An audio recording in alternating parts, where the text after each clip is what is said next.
Yes, I know. Daddy will come. This story is adapted from Chicken Soup of the Soul by Jack Canfield. This was published in 1993. However, the incident comes from the 8.2 earthquake that hit Armenia back in 1989. So when that earthquake hit, it pretty much flattened the entire area where it happened. A father who survived, and his house survived, and rest of his family survived, ran to his son's school where he had dropped his son that morning. So when he arrived at the school, it was utter devastation. There was nothing left. So he was just shocked, stood there in just complete chaos and trying to think or even digest what had happened. In that process, he remembered a promise he had made to his son, that no matter what happens, Dad will always be there for you. So it kept on reminding him and giving him the strength. And he stood there and he tried to visualize where his son would be. And he remembered that his son's classroom was on the right-hand side toward the back of the building. So he walked around to that area of the devastation and then started removing the rubble and the debris just one by one. And by that time, other parents have come in. Everybody is screaming and crying and calling for their children. The police had arrived, the fire truck, and everybody is there, and they're trying to remove people because it's too dangerous because of just the magnitude of this devastation. So as he was trying to remove one piece at a time, other parents came and said, it's just too late. It is just too late. Everyone is dead. There is no way anyone is alive there. And the father just looked at them and said, are you going to help? And the other parents, no one helped.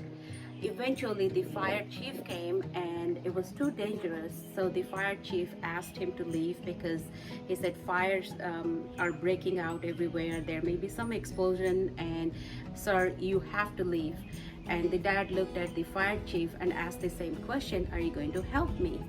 And there was no response from the fire chief, and they had other things to do, so they moved on. So this dad is single-handedly removing the debris one piece at a time, and time is running out. So 4 hours, 6 hours, 12, 24, 36. So he did that single-handedly for 36 hours, just with the faith that I told my son I will be there always, and he wanted to see for himself if his son is alive or dead. In the 38th hour, he removes the rubble, and every time he's calling for his son, and he hears this faint voice from the debris underneath, his son responding. And just imagine the feeling, hearing his son's voice from underneath the debris. Just reinforces the faith, right? And so once he hears the son's voice, he tells the people around him. So now he has help, of course. So other people come and help and try to remove the debris. Now the police is coming, the other rescuers are coming, and he's asking his son, are you okay? And who else is out there, down there with you? And the son kind of gave him very quickly what had happened. So when the earthquake hit, the entire classroom collapsed, but somehow it made this triangle shaped structure in that rubble, and 14 kids out of 33 in the classroom kind of went into that triangle shaped area and just survived. But it's been 38 hours, it's dark down there, so dehydration, hunger, and all that. However, so the dad said to his son that come out, and the son said, no, Dad, I don't want to go. I have told all my friends not to worry, because my dad had told me that he will come and save me. He's always going to be there for me. So I want all my friends to go out before I go out.